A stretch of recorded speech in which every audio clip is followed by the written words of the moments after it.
قول كده بقى علشان لجنه التحكيم بقت تحبك ودرجاتك زادت فانت اتغيرت. ما هي فعلا الناس الحقيقيه بتبان في المواقف اللي زي دي. صح، ما هي الناس الحقيقيه بتبان في الاحضان الحقيقيه.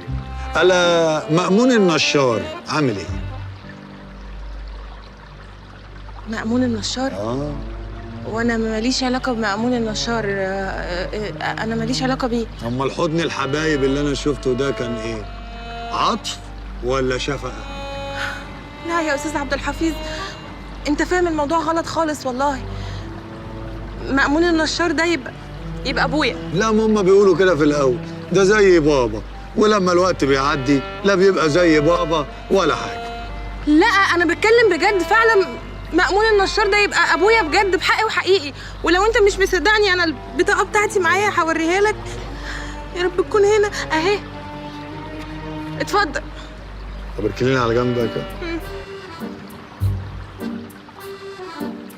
الموضوع بجد بقى ولا ايه؟ انت فعلا بنته؟ ايوه انا بنته. هات.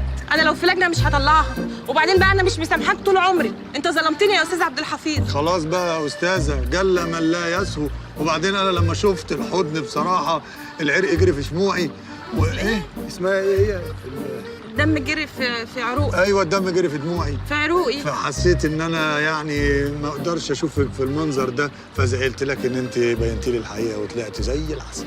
لا يا استاذ عبد الحفيظ، بس انا زعلانه منك. انا عمري ما اتخيل انك تظن فيها الظن ده ابدا. معلش حقك عليا، اللي فات مات. ماشي، بس اوعى تقول لحد خالص على السر ده عشان انا مخبيه على الناس كلها. كارلا مأمون النشر، وطي صوتك. بنت صاحب القناه. يا سبحان الله. ماشي يا ستي، اتفضلي.